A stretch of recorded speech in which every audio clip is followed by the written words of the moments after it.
Assalamualaikum warahmatullahi wabarakatuh. Halo semuanya, kami dari kelompok 12 akan memberikan cuplikan video mengenai sistem pendidikan IPS di negara Turki. Sebelumnya izinkan saya memperkenalkan dua teman saya. Di sebelah kiri adalah Latifah Mainawati, di tengah ada Sela Andri, dan saya sendiri Indah Cahaya Putri. Kami akan memaparkan 3 poin utama yang akan dibahas dalam video ini. Yang pertama yaitu latar belakang yang membuat pembelajaran IPS ada di negara Turki. Kedua, sistem kurikulum dan materi tentang pembelajaran IPS di Turki. Ketiga, pengaplikasian atau penerapan pembelajaran IPS di negara Turki. Selamat menyaksikan. Menurut latar belakang yang diambil dalam sejarah berdirinya pendidikan IPS di negara Turki, yakni setelah Perang Dunia Pertama, dan Turki berhasil meraih kerepublikannya pada tanggal 29 Oktober 1923. Setelah itu muncullah gerakan-gerakan revolusioner di bawah kepemimpinan Atatürk.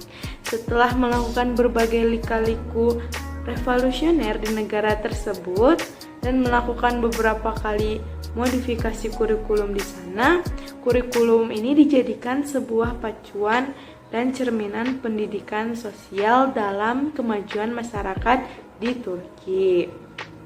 Dan pada akhirnya, pada tahun 1968, kurikulum di Turki mencapai puncaknya, di mana kurikulum ini sangat memberikan perubahan penting dalam pendidikan IPS, di mana hubungan antar pelajaran yang diberikan dengan nama sejarah, geografi, kewarganegaraan itu membuat nyaman bagi siswa. Kemudian, kursus-kursus di sana digabungkan dan disatukan dengan nama Social Study atau IPS.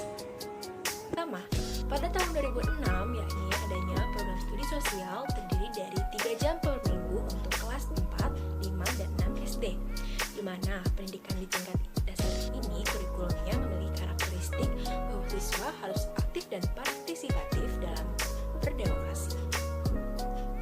Seperti mengetahui pengetahuan dasar IPS, peka terhadap masalah sosial, dan menyadari hak-hak orang lain. Kemudian, kurikulum ini pun bertujuan untuk warga negara yang sadar nasional, di mana kurikulum ini ingin menciptakan warga negara yang melek huruf, berempati, berwawasan luas, berbicara dengan baik, berkomunikasi dengan baik, dan pandai mengekspresikan diri baik lisan maupun tertulis. Kemudian ada kurikulum pada kelas 6 dan 7, di mana karakteristik kurikulum ini yakni pengetahuan dan keterampilan baik itu dalam aspek sejarah Turki, letak geografis, dan karakteristik individu lain. Tujuan utamanya adalah untuk menghasilkan warga negara yang paham sejarah peradaban Turki, dapat membedakan fakta dan komentar, dapat melihat perubahan secara kontinuitas, contohnya dalam memahami ciri-ciri geografis, tempat tinggal mereka maupun memahami lingkungan tempat tinggal mereka dan dunia. Dapat membaca peta, peka akan kondisi lingkungan alam, membuat sketsa maupun diagram, dapat menafsirkan simbol, dan juga mampu memahami ruang.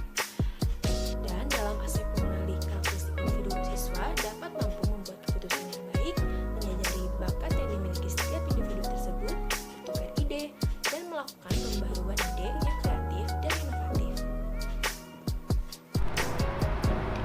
Pengaplikasian pembelajaran IPS di negara Turki yakni seperti penerapan mata pelajaran di berbagai tingkat pendidikan. Contohnya mengenai pelajaran sejarah dan geografi yang ditetapkan pada tahun 1968, di mana diadakannya metode pembelajaran terhadap ilmu-ilmu sosial dengan metode transfer ilmu atau informasi sosial. Menanamkan nilai-nilai sosial di mana diterapkan pada kelas 4 sekolah dasar. Kemudian ada 2 metode pembelajaran diterapkan di negara Turki untuk mengimplementasikan ilmu-ilmu sosial, di mana yang pertama yakni implementasi media audiovisual, di mana menurut Genç Öztürk Rahman Ihsan dan Shahin Ochruj menyatakan bahwa metode ini menggunakan ilmu film berbasis teknologi yang efisien dan informasi kepada seluruh peserta didik, yang lebih mudah dipahami oleh peserta didik dalam pembelajaran di bidang sejarah. Metode ini diterapkan mulai tingkat sekolah dasar hingga perguruan tinggi. Adanya metode ini menambah pengalaman belajar yang berkesan karena dengan menonton mendapat gambaran yang lebih nyata dan tentu memberikan peningkatan terhadap sikap kritis peserta didik. Juga mampu memahami rekonstruksi peristiwa secara jelas. Nah, lalu kemudian yang kedua ada pengimplementasian multimedia audiovisual, di mana metode ini dilakukan berbasis jaringan internet, seperti diambil dari jejaring YouTube, di mana banyaknya berbagai macam tampilan video yang dapat dicari oleh diri kita.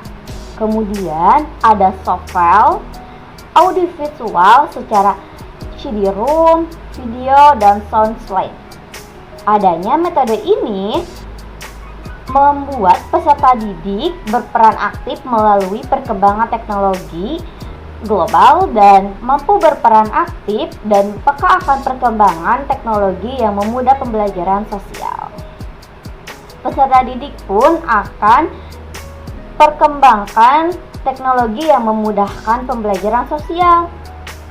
Dampak pesertanya itu ada dampak positif, yakni mengenakan metode multimedia di mana bantuan internet dan pemanfaatan teknologi. Setelah mengenakan metode multimedia, ini bantuan internet dan pemanfaatan sangatlah mudah untuk dipahami, lebih efektif, dan tentunya meningkatkan motivasi belajar yang baru dalam memahami wawasan dan juga wawasan di aspek lainnya.